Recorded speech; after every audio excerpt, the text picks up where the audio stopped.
जा रहे थे गुरुजी, तो उनकी चाल शांत थी, लेकिन आते समय इनकी चाल थोड़ा सा स्पीड बढ़ गई है। उसको समझ में नहीं आ रहा था, क्योंकि वो जब राजा के उसके बीच में जो बातचीत चल रही थी, ये वहां नहीं था, तो चुपके से दिया था इनको डोनेशन। फिर जब चले गए गुरुजी वहां बाथरूम करने, तो उसने वो झोला खोलकर देखा, उसमें देखा सोने का पत्थर रखा हुआ है, मोटा सा। ये दोनों जो साधु और ये लोग साधु इसलिए बने थे बिकॉज इनके लाइफ में सबसे इंपॉर्टेंट काम था भगवान का एक्सपीरियंस करना, एनलाइटेंड होना। शिष्य भी बहुत एडवांस था, उसने उनके आने से पहले ही वो पत्थर तो निकालकर कुएं में फेंक दिया, सोने का पत्थर कुएं में फेंक दिया, और तकरीबन उतने ही वजन का एक दूसरा पत्थर ला करके उसके अंदर डाल दिया और लपेट के रख दिया। गुरुजी आए, उन्होंने कहा सब ठीक ठाक? उसने कहा सब ठीक। उन्होंने चेक किया, ऊपर से ही पत्थर है, उसने कहा।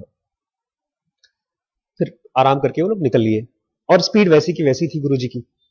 जब वहां पहुंचे, जब आश्रम में उसको खोला बैग को, तो देखा तो पत्थर गायब। पहले तो उनको गुस्सा आया, उसके बाद खूब जोर से हंसे, और फिर शिष्य भी खूब जोर से हंसा। उसने कहा बहुत बढ़िया, बहुत थैंक यू करके उसको बोला। उसने कहा समझ गए आप? उसने कहा क्या समझे? तो उन्होंने बताया कि जब तक राजा के यहां से कुएं तक हम लोग आए थे, तो मैं मान सकता हूं कि मेरी स्पीड सोने की वजह से थी, गोल्ड की वजह से, जो गोल्ड मेरे बैग में है। लेकिन जब वो गोल्ड कुएं में तुमने फेंक दिया, और वहां से लेकर आश्रम तक जब मैं आया, तो मेरे बैग में गोल्ड नहीं था। वो गोल्ड कहां था? मेरे अवेलेबिलिटी बायस में, यहां था। और इसी चीज को हम लोग बोलते हैं अवेलेबिलिटी बायस। इस तरह के ढेर सारे सोने थॉट्स हमारे गोल्ड की तरह ही है।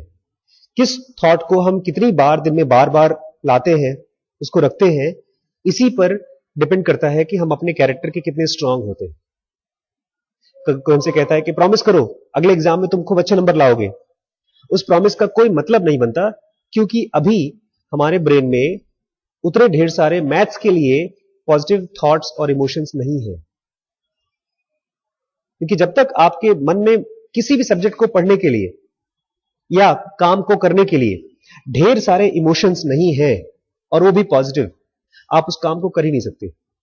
जैसे उस किताब को खोलेंगे या उस एक्टिविटी को चालू करेंगे, आपके मन में एक तरह की ड्रेनेज चालू हो जाएगी।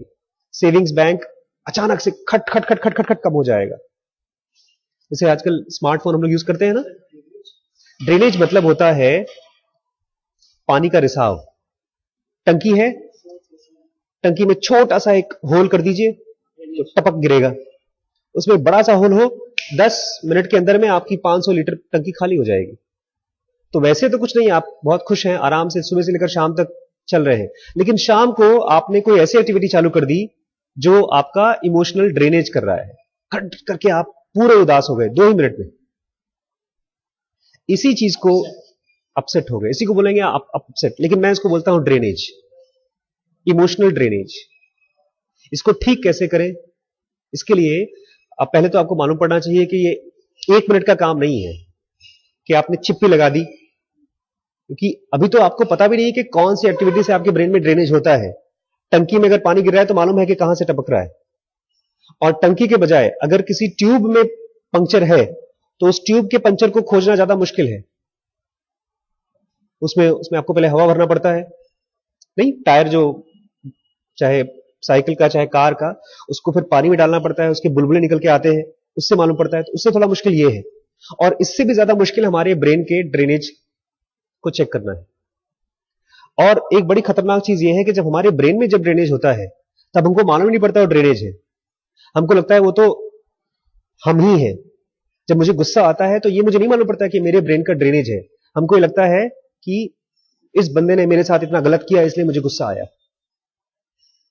उसको नहीं मालूम पड़ता इस बंदे ने सुई का काम किया है, फुस मारा, और अब मेरे ब्रेन में से ढेर सारे थॉट्स और इमोशन निकल के आ रहे हैं। तो इसको रोकने का काम कम से कम 3-4 साल का है।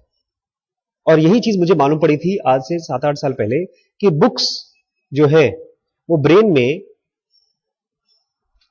की झिल्ली को मोटा करने का काम करती हैं। वो ऐसे थॉट्स हमको देती हैं और हमारे अवेलेबिलिटी बायस को डिस्टर्ब होने से रोकने के लिए, जब हम यहां रखा हुआ है मेरे दादाजी का थॉट या मेरी गर्लफ्रेंड का थॉट या मेरे टीचर का थॉट, ये कमजोर थॉट्स हैं।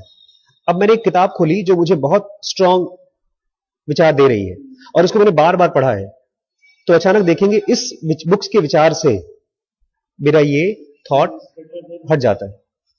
और इसकी लाइव एग्जांपल ये है, कुछ दिन पहले मेरे मन में बहुत डिस्टर्ब थॉट्स थे, तो मैंने कुछ किताब भी नहीं लाया, मैं जो मेरे पास बुक्स है उसकी कहानी मैंने अपने छोटे भाई को बताना शुरू कर दिया। विद इन 10 मिनट्स मेरे ब्रेन के ड्रेनेज थे कम हो गए, जो डिस्टर्बिंग थॉट्स थे नहीं थे।